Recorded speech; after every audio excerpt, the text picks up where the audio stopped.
Dos, uno. Bienvenidos. Esta es la primera conversación hebdomadaria en este proyecto que José Manuel Springer, que me acompaña, y yo, Otto Cázares, hemos emprendido porque siempre hablamos por teléfono, nos comunicamos, pero ahora queremos hacerlo de forma compartida. ¿Cómo estás, Joe? Hola, ¿cómo estás, Otto? Qué gusto compartir ideas y pantallas y palabras contigo y con la gente que nos está escuchando. Sí, a lo mejor conviene un poco hablar muy rápidamente acerca del título Biebdomadario de la peste, es decir, que aparece cada 15 días. Hebdoma es una palabra griega que significa 7, entonces se utiliza para la periodicidad de cada 7 días. Biebdomadario, cada 15 días, de la peste, nuestra condición de huir de una pandemia nos ha obligado al incilio. El eh, enunciado que acompaña al título son conversaciones desde el incilio. El incilio no es lo contrario al exilio, es una condición en la que se nos arroja nuestro interior. Y desde esa posición interiorizada queremos establecer estas conversaciones. Hoy queremos hablar acerca del problema de la educación a distancia en la que Joe y yo nos hemos visto muy entrometidos, puesto que somos profesores, en un momento en el que cerca de 1 millón de personas han muerto por COVID, en la que se nos ha arrojado y nos hemos volcado casi por completo a nuestros ordenadores, a las pantallas, y todos nuestros asuntos los llevamos en la pantalla. Y esto, Joe, trae consigo un nuevo modelado social, yo diría, un giro telecomunicacional de nuestra existencia, ¿no? Nos hemos convertido en espectros, espectros electrónicos, fantasmas, larvas, imágenes, simulacros, umbras, que son palabras todas estas para referirse a las simulaciones, a las imágenes en pantalla. Y desde ahí, GoToMeeting, eh, Google Classroom, WhatsApp, video, Zoom, nuestras labores pedagógicas las llevamos a través de estos medios. ¿Qué tal? ¿Cómo te ha ido a ti? Claro. No, me parece un muy buen tema para empezar esta serie de conversatorios, porque entre las muchas cosas que ha cambiado esta condición de incilio que estamos viviendo, una de ellas, y como lo has dicho tú, que es muy particular, es el tema de la educación. Nos convoca a analizar qué va a suceder con la educación a partir de el cambio de paradigma de las clases presenciales a las clases en línea. Y lo digo de manera general porque estoy seguro que muchos de los amigos que nos escuchan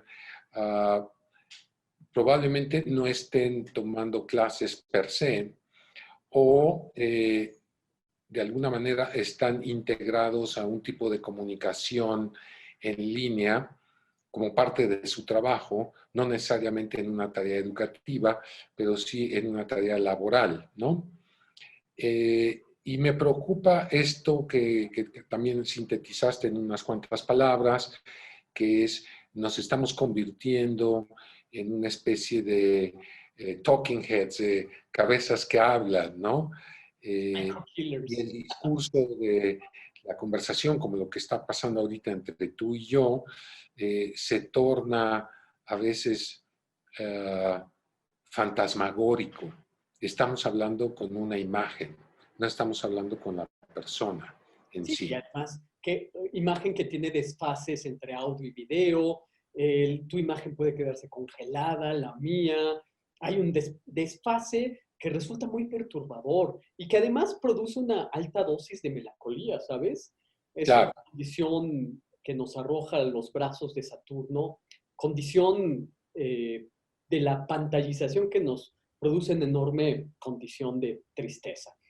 Sabes que hace algunos meses, probablemente lo recuerdas, eh, el filósofo Peterson eh, y Slavoj Žižek sostuvieron una polémica que se transmitió a través de Facebook Live, IGTV y por todas las redes sociales y discutieron básicamente muy al estilo de ambos sobre la condición actual del capitalismo, sobre la búsqueda de la felicidad, etcétera.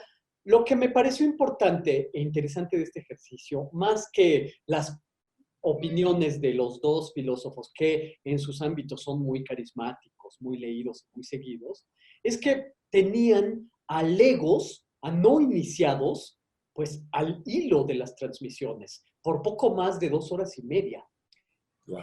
despertando interés vía internet.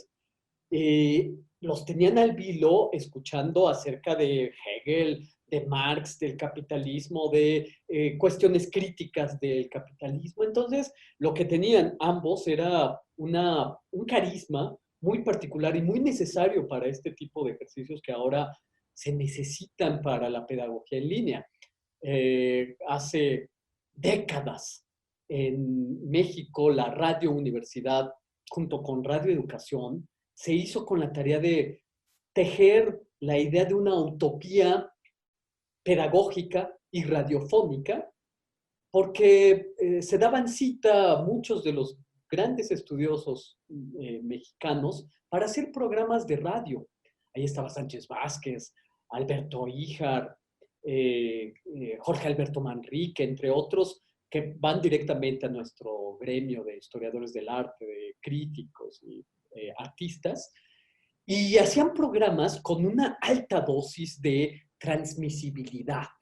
Se necesitaba una fuerza carismática en la que no solamente se dieran datos, sino que hubiera más que una comunicación, una comunión, un enlace entre quien escucha y quien habla, cosa que será necesario ahora en todas las prácticas pedagógicas en línea, ¿no crees? Claro, yo creo que el tema de la educación a distancia no es nuevo. Incluso el tema de la educación por medio de pantallas de televisión tampoco lo es. Tú lo acabas de mencionar.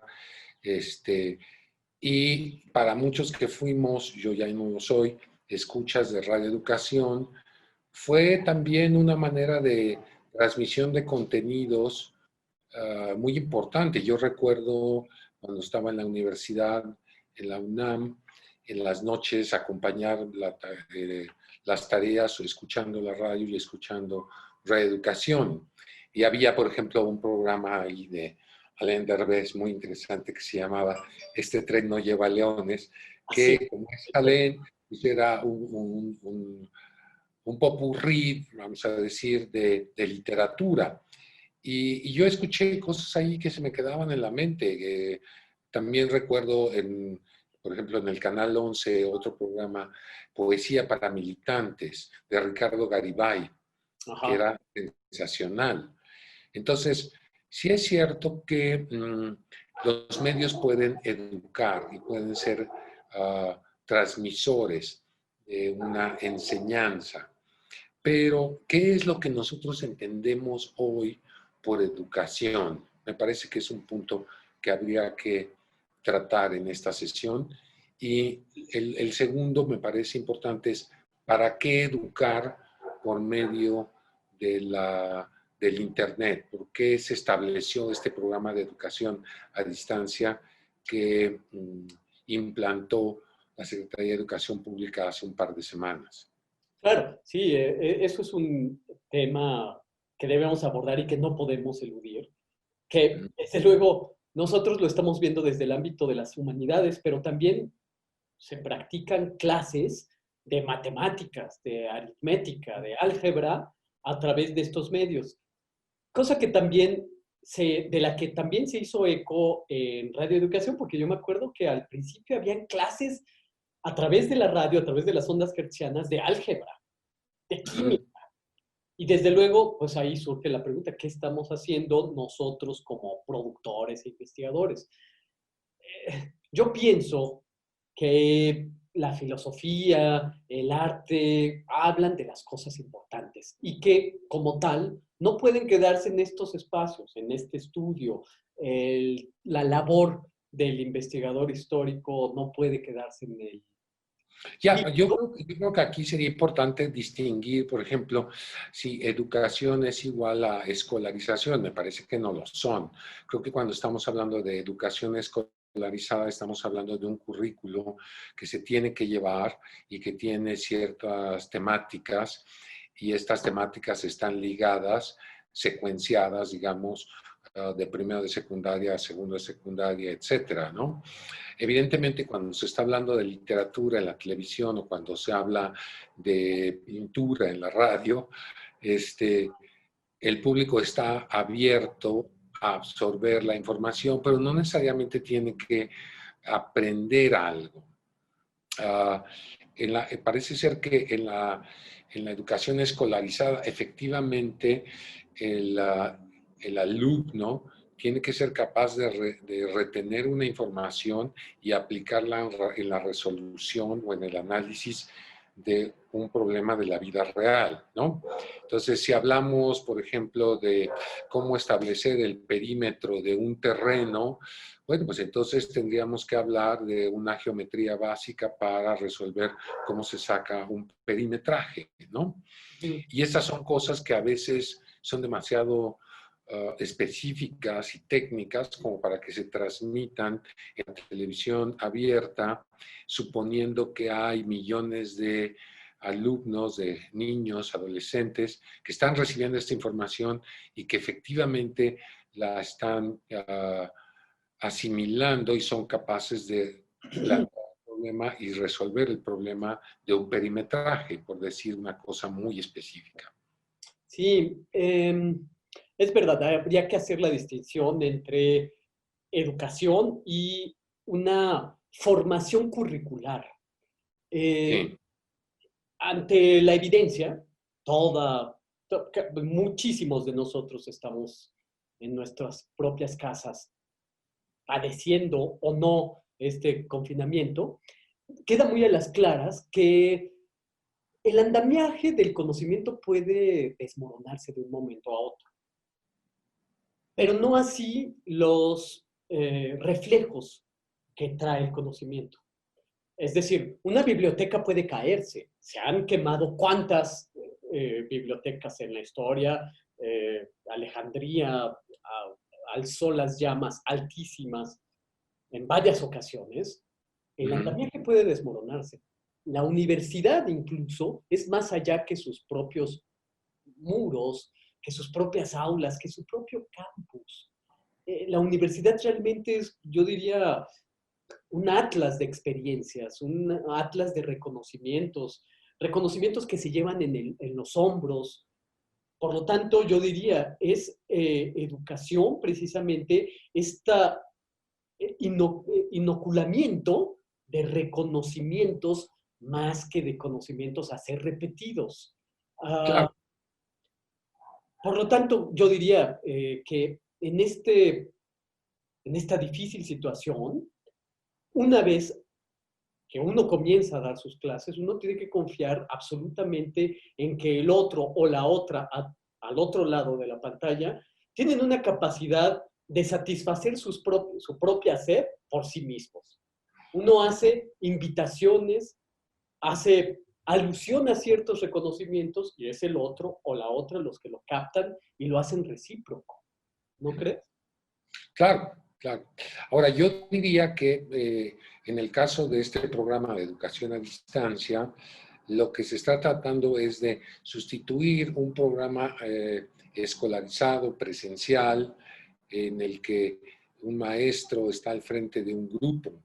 Uh, y desgraciadamente, en este esquema en el que el maestro es el eje de la enseñanza presencial, uh, no se siguió o no se solicitó a los docentes de todo el país su participación en el diseño de la estrategia, o por lo menos haber hecho una investigación para saber qué pensaban los docentes sobre que la pantalla lo sustituyera, que hubiera un docente, digamos, en un estudio de televisión en la Ciudad de México y que impartiera la clase. O sea, ¿qué participación se le dejó al docente que era el encargado de ese grupo? Como tú y yo sabemos, porque los dos somos docentes, uno va desarrollando un conocimiento instantáneo sobre los alumnos que toman la clase, identificas a aquellos que son más curiosos, aquellos que son más decidiosos, les dedicas más tiempo a aquellos que sientes que les cuesta trabajo la materia, etc. O sea, vas nivelando tu comunicación con el grupo. Aquí una sola persona está en la pantalla y tiene a millones de educandos en el otro lado. Y ese me parece que es un problema de esta iniciativa. Sí, es verdad, es verdad. Ten en cuenta que a todos nos arrojaron al escenario y traíamos vestimenta de Don Juan y salimos a interpretar la obra de, qué sé yo, de las preciosas ridículas. Estábamos preparados para algo y nos arrojaron al ruedo así como así. Y muchos estamos adecuando más que evaluando. Y me parece que en claro debe quedar que no es un aula este espacio, es tu propio espacio, no es un simposio, no es una conferencia. Yo diría, como aceptando la invitación, que es una puerta abierta para la invención y para, ¿sabes qué creo? Echar mano del arte. Pedagogía y arte han estado vinculadas con mayor o menor intensidad. Creo que lo estuvieron sobre todo en el arte del Fluxus. ¿Y qué te parece si, como para cambiar un poco la dinámica, les te muestro y platicamos acerca de un video de un performancero que se anexaba a las filas del Fluxus, Robert Filiu, que es el performancero maestro, y que Claro. hizo una serie de videos de título Teaching and Learning as Performance Arts. Ah, ok, perfecto. Me Entonces, parece ¿qué les muy bien. parece? Si me Solamente quería escuchas también. ¿Perdón? añadir algo antes de que nos lleves a ver a Robert Filiu. Yo creo que, por ejemplo, he dado clases en museos con, con imágenes físicas que están ahí, pinturas, esculturas, fotografías, etcétera. Y he notado, sí, que hay una carga emotiva muy fuerte cuando estás frente a un grupo de personas y atrás de ti hay obras en vivo, por decirlo de una manera, reales, parte del mundo. Y creo que el arte es una herramienta importante de transmisión de conocimiento. Yo no sé hasta qué punto ese tipo de conocimiento se equipararía al conocimiento escolarizado, pero creo que efectivamente la herramienta artística está ahí precisamente para que la usemos para mover conciencias. Y sobre esto, conociendo la obra de Robert Filiu y de los miembros de Fluxus, creo que Fluxus fue un movimiento que nos enseñó a ver el mundo de maneras insospechadas. Y eso abona mucho en esta teoría. ¿El arte puede servir como una herramienta de educación a distancia? Creo que sí. Pero Mm. vaya, Y dejamos abierta la pregunta y ahorita la continuamos ok, conversando. ¿Mm? Voy a compartirles pantalla. Ya deben estar viendo mi pantalla y voy a abrir Ubu Web, que además es un repositorio extraordinario de videos, documentos, manifiestos, entrevistas, todos consultables, como es el deseo de Kenneth Goldsmith, el que se ha dado la tarea de consultar de conjuntar cerca de 20,000 materiales. Ahí va. a ver.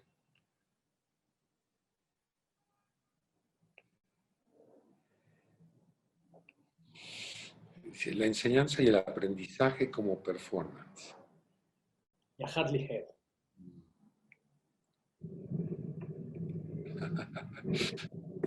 Aquí está el genial Robert Hi Filiu. there. Hey How's there. everything? I'm your co-performer. How many of you are performing today?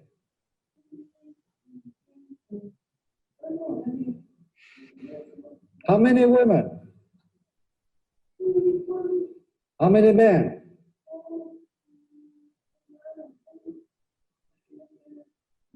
How many children?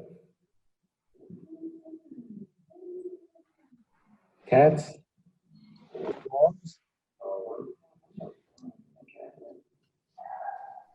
My name is Robert. Who are you? And you? And you? And you? You? I see. How old are you?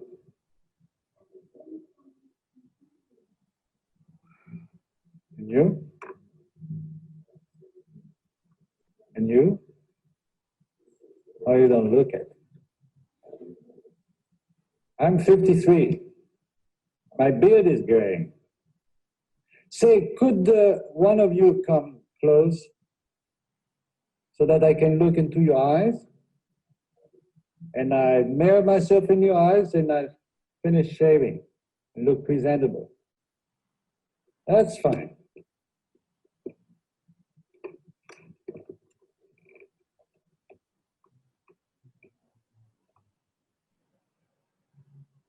What's going on? Oh, I forgot to put a razor blade. Oh, never mind. Shaving makes hair grow, they say. Ah, that's very strange. Are some of you here happy? Well, I'm glad, but soon you'll be unhappy. Are some of you unhappy? I'm sorry, but soon you'll be happy. Being happy makes us unhappy. Sleeping wakes us up. Don't you agree? It's a dance, really. Shall we dance? We don't need sound music. Let's dance with telepathic music. All we have to do is go round and round and round and round and round and round. Come on, everybody. We go round and round and round and round and round and round and round and round and round and round and round and round and round. Hasta ahí. Dar clases hasta... Ya dejé de compartir pantalla, ¿verdad? Ya. Dar clases hasta terminar en el suelo mareados. A mí me gusta mucho este performance de Robert Filliou porque él es descubierto o es capturado en el momento mismo del acto más cotidiano, que es afeitarse. Y comienza la clase y su clase comienza a entremezclar asuntos de la vida cotidiana, más cotidiana incluso, lo más cotidiano que ustedes pueden imaginarse, y siempre involucrando a los espectadores que da por supuestos. Si quieren ustedes continuar la visión del video, pueden hacerlo consultando Ubu Web y buscando Robert Filliou, Teaching and Learning as Performance Arts. Ahí estaba traducido como arte dramático. Es, yo diría, una inexactitud llamar al performance, proveniente de la tradición del Fluxus, como arte dramático. Pero eso no importa. Luego podemos dedicar una charla al respecto. Aquí lo que importa y es nuestro asunto, y de lo que hemos estado platicando, es cómo abrir posibilidades de la enseñanza y en qué medida la enseñanza se vincula con la práctica artística. Joseph Beuys, artista de la segunda mitad del siglo XX, importantísimo, artista del cuerpo, místico, charlatán a veces, de un alto simbolismo personal, él decía que ser maestro era su mejor obra. De modo que la práctica artística se enlaza directamente con la enseñanza. En nuestros ámbitos, Melquiades Herrera fue siempre un maestro y en un performance dijo, ¿qué tal si yo les he estado tomando el pelo? Realmente les estoy dando una clase de topografía. ¿no? Realmente les estoy dando una clase y ustedes lo toman como performance. Pero a lo que quiero llegar y mostrándoles este video es que hay una pedagogía basada en la experiencia artística en el Fluxus. Fluxus, ya lo anunciaste, fue un colectivo más que un movimiento. Entre ellos estaba nombres muy célebres como John Cage, George Brecht, George Masiunas, Yoko Ono, Ya. Nam June Paik, Daniel Sperry, entre otros. Mary Bauermeister, hay que decirlo, mujer Claro. de Fluxus. Y durante algún momento Stockhausen también estuvo por ahí. Y de lo que se trata es que estos artistas provenientes de muchas disciplinas, música, artes visuales, filosofía, pedagogía, como Robert Bourdieu, pues no buscaban producir obras, sino experiencias. Experiencias que aludan a los 5 sentidos, no uno solo, no es un arte para los ojos o exclusivamente para los oídos o para el gusto. Se trataba de aludir a los 5 sentidos. De modo que aquí el creador es entendido como un creador de experiencias y los espectadores son entendidos como co-creadores. Claro. Todo que por eso creo que podría ser una interesante que lo platiquemos. Claro, yo lo que creo también es que cuando estaba viendo este diálogo que tiene Filou con la audiencia, no sabemos si la audiencia está ahí. Él se está dirigiendo a una cámara, que es efectivamente la que nos hizo posible verlo en este performance, ¿no? Entonces, él estaba consciente de que hay una cámara, ¿no? Ahora, yo cuando veo esta interacción de Robert Filou, como dices tú, es una cosa que está dirigida a todos los sentidos. Y mi primera pregunta sería, ¿cuál sería el significado de esta acción? Porque, hombre, si vamos a analizar qué es la educación curricular, nos damos cuenta que la educación curricular desde hace mucho tiempo desterró la creatividad como una de las fuentes primigenias de la educación. La educación curricular está dirigida más bien a la memoria, a la razón, a esta parte izquierda del cerebro, ¿no? Es la parte más abstracta, etcétera, donde se procesan cosas más abstractas.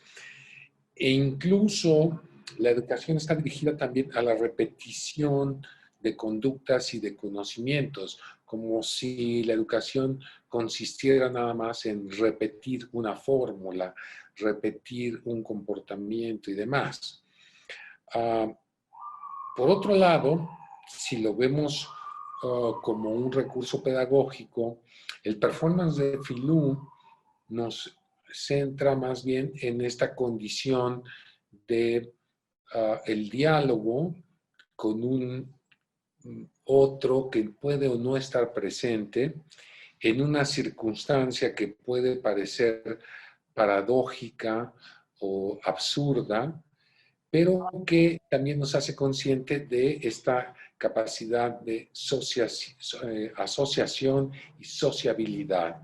Y yo creo que en el para qué de la educación actual se ha perdido esta parte. Hemos perdido la capacidad de asociación con el otro. Y como dice este filósofo coreano, su nombre se me escapa ahorita. ¿Perdón? Byung-Chul Han. Exactamente. Nos hemos convertido más bien en seres seriales. O sea, lo único que hacemos es pensar en función de una serie. Y entonces, ¿cuál es la serie? Y nosotros acomodamos nuestro pensamiento a la serie y seguimos la serie como en una especie de ciclo. Pero no estamos produciendo una idea, solamente estamos expuestos a una serie. Cuando vemos el video de Filou, vemos que no hay una serie, no hay una lógica y cualquier cosa puede cambiar hasta el momento en que él, al girar, cae al piso. Entonces, ahí es donde empieza el fundamento de este cuestionamiento a la educación tradicional. La educación tradicional tendría que encontrar siempre causas y efectos y producir una repetición en serie, de manera que el educando sea, pues sí, una parte de un engrane de producción, y yo creo que ahí está el problema. ¿Cuándo se planteó esta emergencia de impartir educación a distancia? Se debió de haber replanteado los objetivos de la educación tradicional y decir, obviamente no vamos a poder comunicar esos objetivos a través de la televisión. Es muy difícil que un solo profesor le dé clases a 3 millones de muchachos que van en el mismo grado, uno que está en Tijuana y otro que está en Yucatán, en Mérida. Entonces, se debió haber planteado una educación más de tipo creativo y de conciencia del yo, del ser y la circunstancia. Sí, No sé cómo ves esto.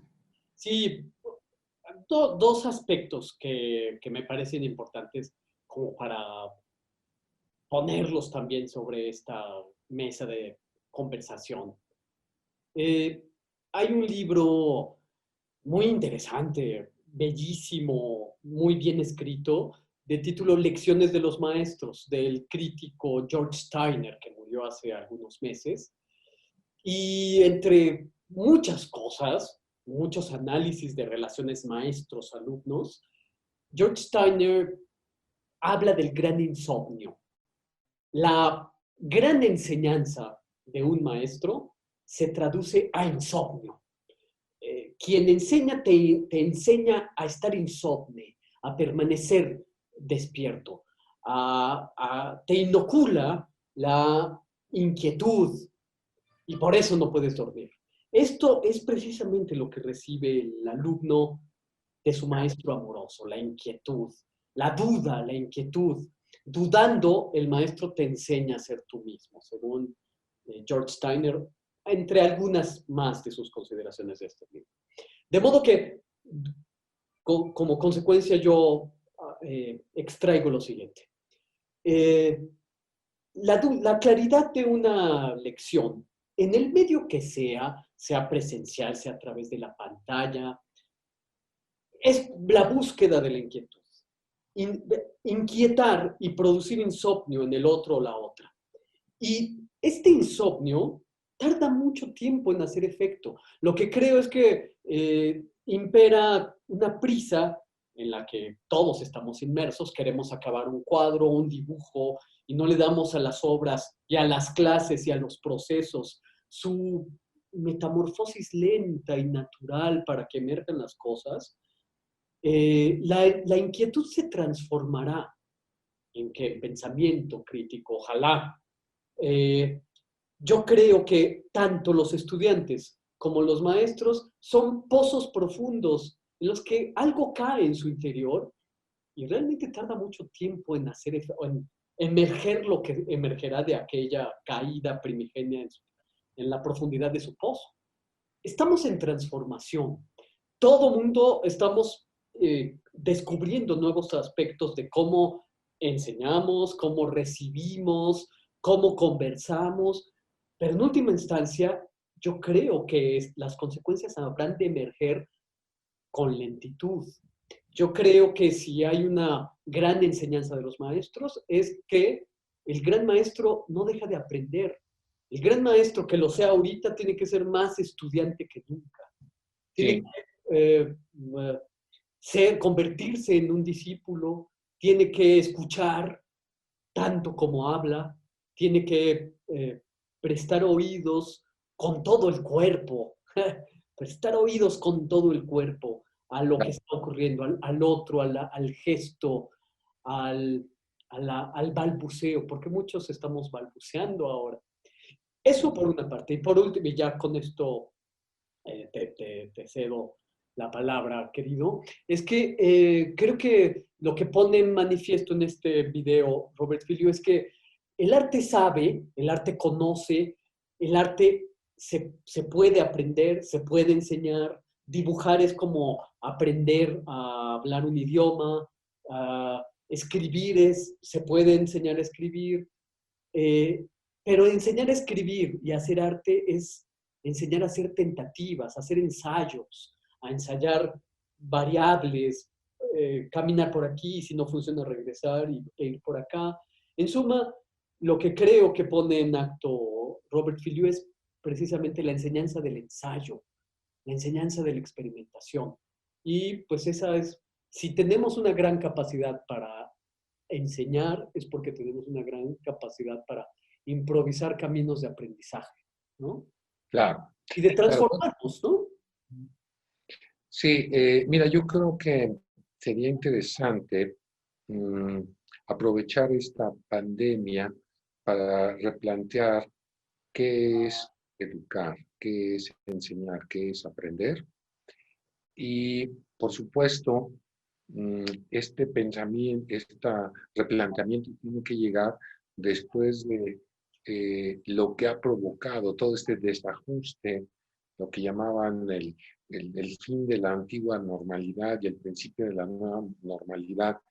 Se tiene que replantear porque si hay algo que aprendimos en esta pandemia fue precisamente lo mal que estaba el mundo, lo mal que van las cosas en la economía, en la educación, en las relaciones personales, en la salud, en la política, ¿no?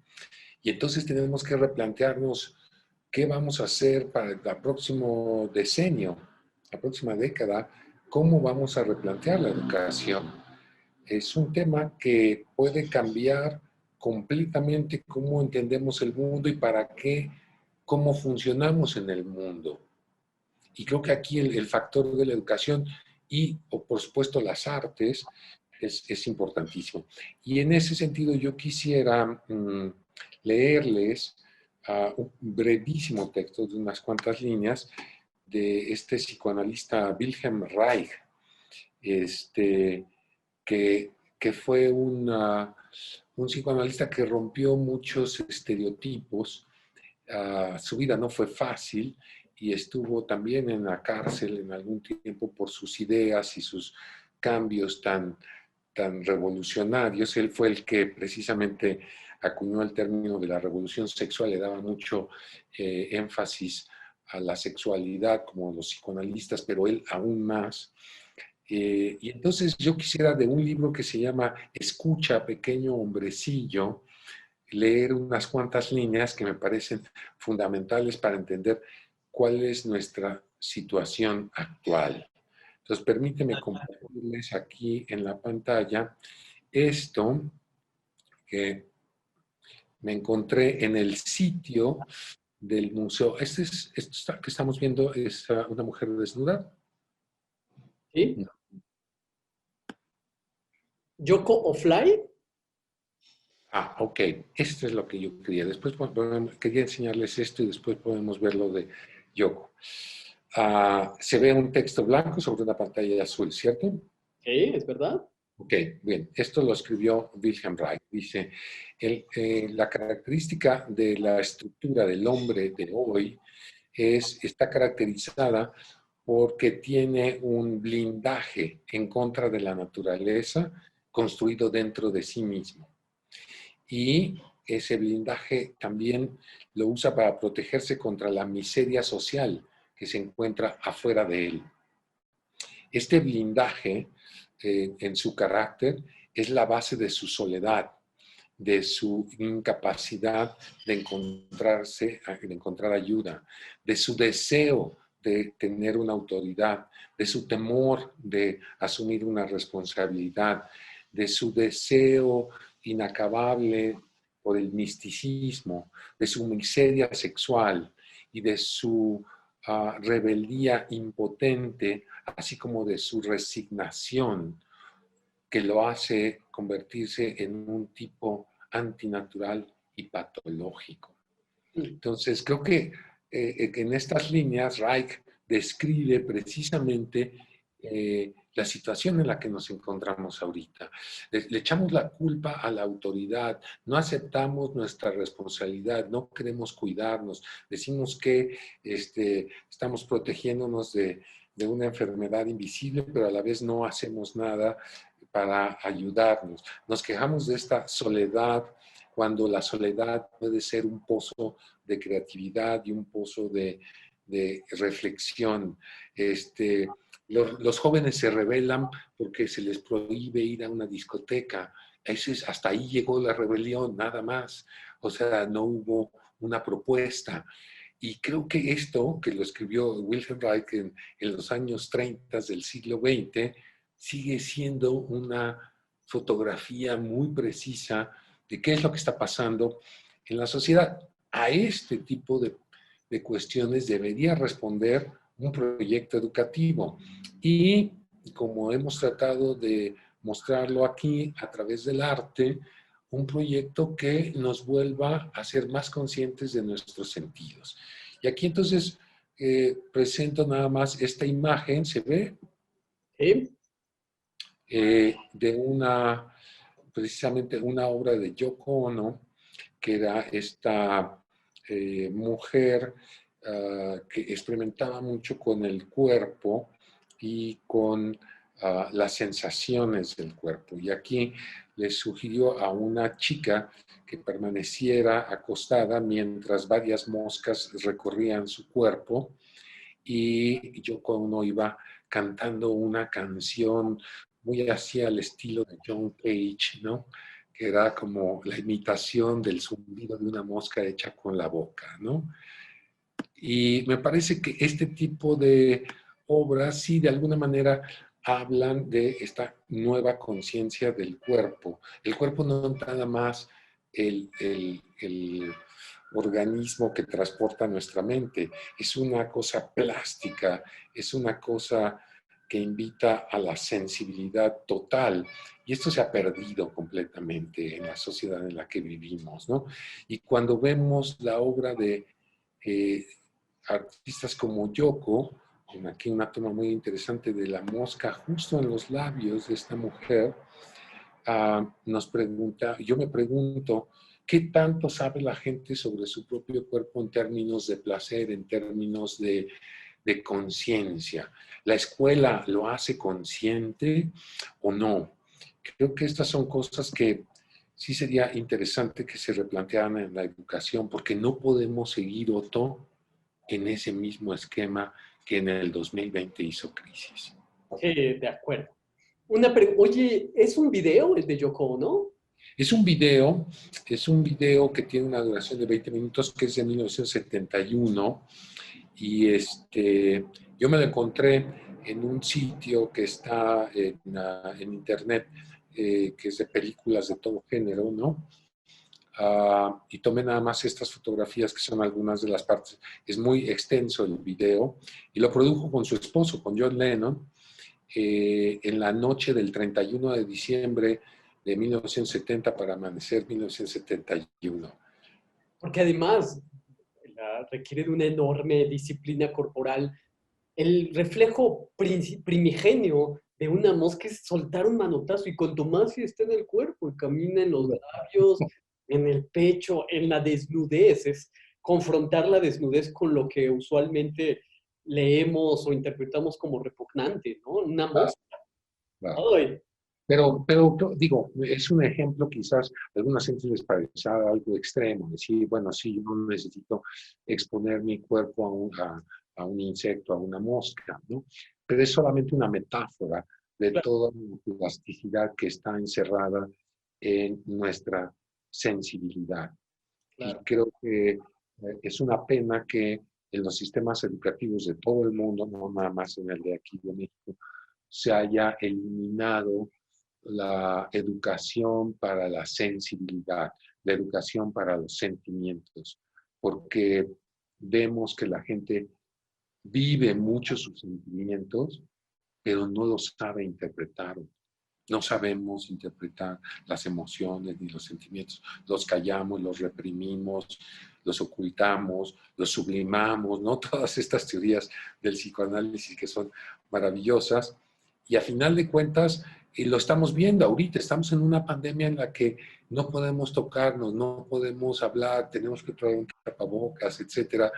Y es cuando nos damos cuenta de la supresión del cuerpo, algo que tú mencionabas muy al principio de esta charla, ¿no? Y yo diría, por lo menos por lo que toca, por mi participación.